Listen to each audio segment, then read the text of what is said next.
โอ้ยคนก็ดีตัดหางแล้วเขาขุดตัวขุดลงจอดิน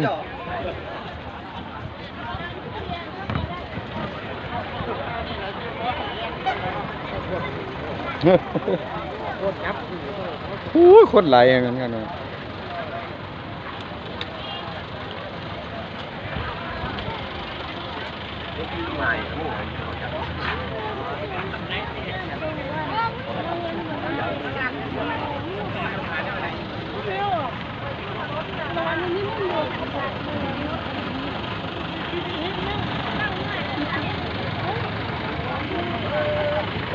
มันบรรยากาศรอบๆ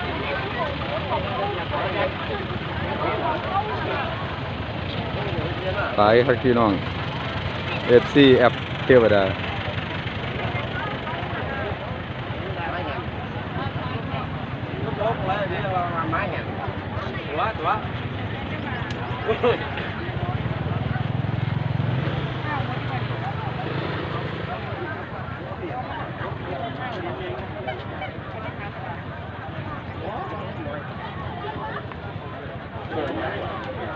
กำลังการตลาดนะครับให้ดำกอติดเลยครับตั้งตระงานงามตา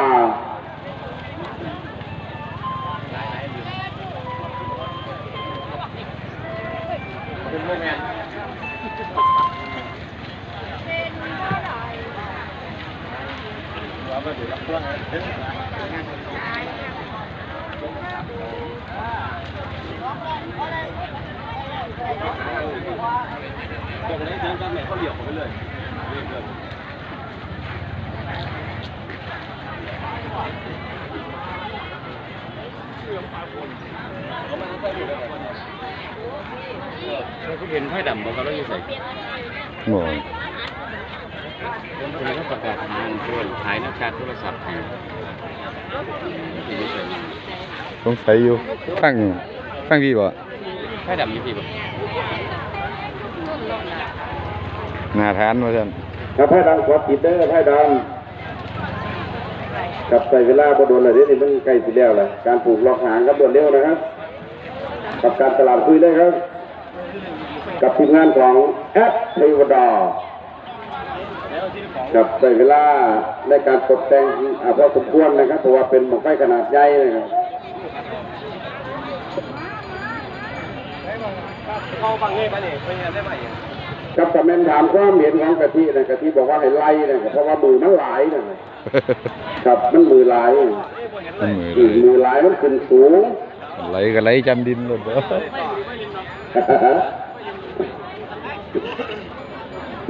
มันจะมือมันหลายเนาะ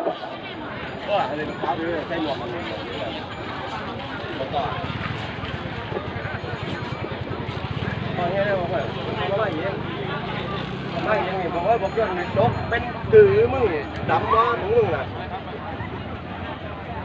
มึงเบิ้งหน่อยต่อมึงเบิ้งต่อวะมึงยืนเบิ้งข้างกันเบิ้งสาวมันถือต่อ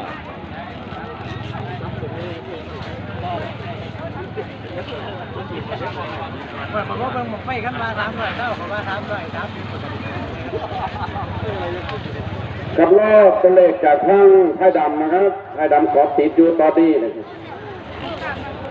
มันห่างกันครับเดี๋ยวคือไว้ที่ฟังครับ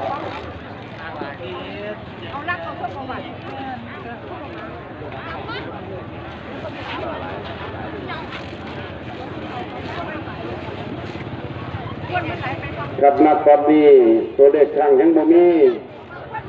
แต่พี่น้องคุยกันจะพ่วงตัวเลขกันนั่นเด้อนะครับ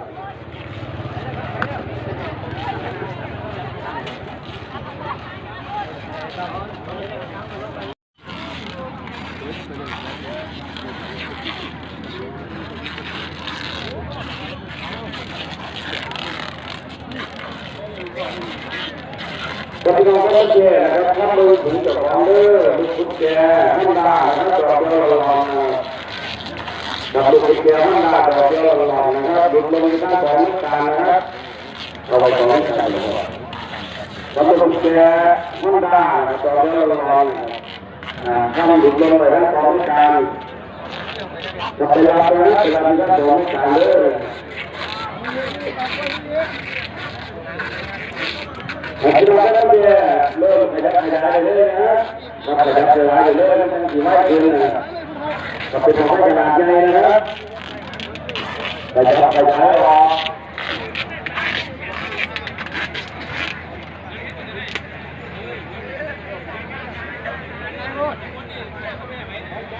อาหารกูจ่ายมือหนึ่งต้องต่อเลยลูกเลยแล้วต้องต่อเลยลูกครับจะได้ไม่คุ้มเลย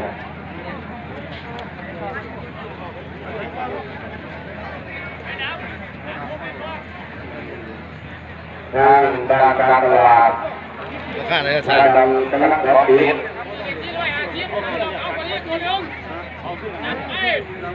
ครับตอนนี้เอาสร้างนะครับการจากดูที่นะครับต้องเลยลาต้องเลยที่แต่ที่ยังอยากได้36นะครับนี่ที่มองมันค่ากันดูนะครับที่แนวทางเดียว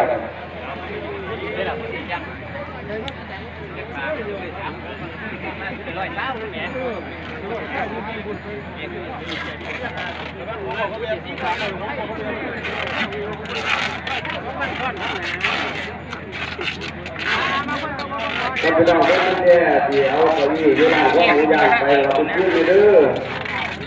แต่พุทธเต็มมากแล้วก็จะไปก็ได้จะมีเอามาต่อที่บ้านก็ต้องมีนักเรียนน้ำต่อ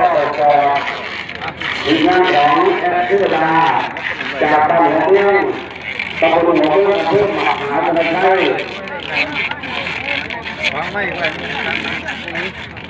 และเรื่องดูเลยได้มาให้ได้เขาถือว่าถือยังรอ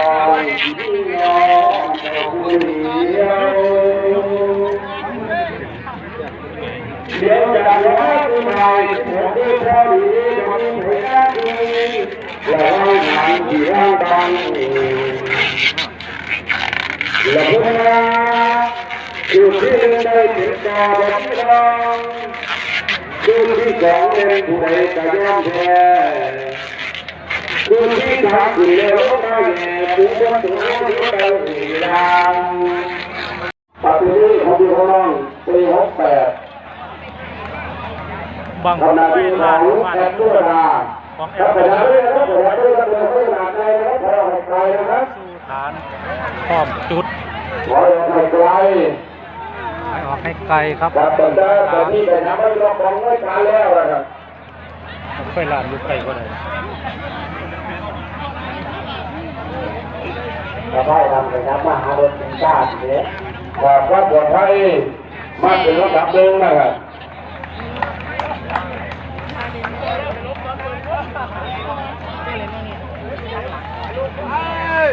เรียบร้อยปลอดภัยนะปลอดภัยก่อน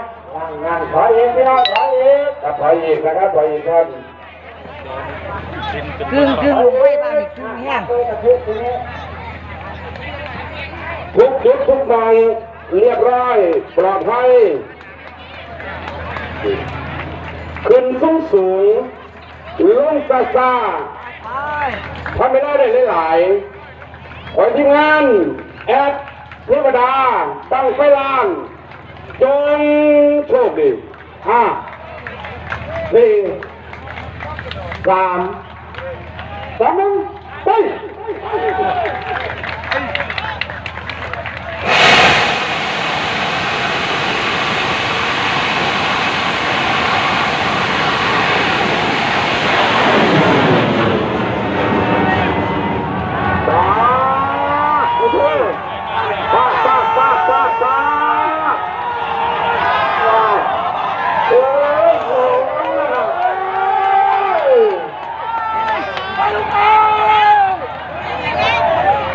ขึ้นง่ามครับกับพี่น้องขอเสียงตบมือหน่อยครับทุกยอดของการเว ดินทาง โอ้ยขวดผมตายมาเลย สู่โคเตอร์อีกตั้งหากล่างไปล่างไปแล้วก็ล่างไปเองล่างไปล่างไปลูกล่างไปตัวหัวตัวเชือกโยกกันแล้วติดเชือกอ่ะ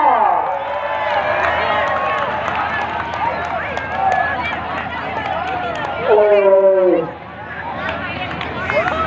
ก็ต้องคิดเองเรื่อยๆนะครับว่าต้องไปตัดสินตรงไหนนะครับเพราะว่ามีทั้งหลายนะครับ